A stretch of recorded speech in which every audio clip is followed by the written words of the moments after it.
Hi, I'm Laura Flanders of The Laura Flanders Show. Watch every week on Free Speech TV, Link TV, YouTube, or if you're in New York, CUNY TV. Prefer to listen? Subscribe to the free podcast at lauraflanders.org. I end every week with a commentary. I call it the F word. Here's this week's.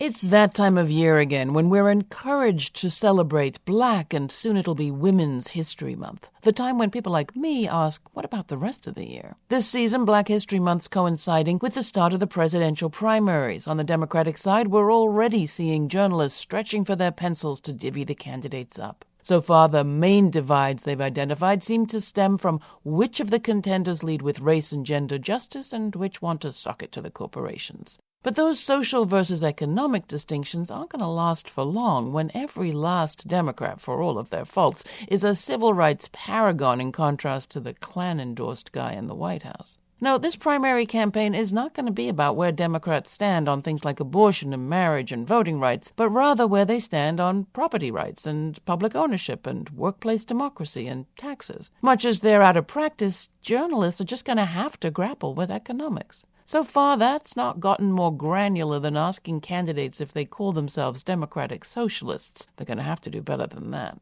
Maybe what we need is to get beyond the superficial, like getting beyond the superficial celebration of abolitionist heroes to take a look at the ideas and assumptions underpinning white supremacy. So, too, we need to look at the lens through which we think about wealth. Conveniently, the questions aren't all that different. Are our life choices and outcomes determined by ourselves alone in an objective world free of bias? Are our successes affected by our individual character or also by social structures, things like systemic privilege?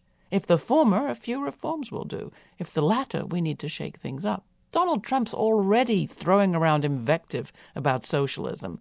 How about a Socialist History Month to sort things out? May would do. Much better than that, though. We need a long, hard look at the ideology that underpins it all, underpins what we call capitalism.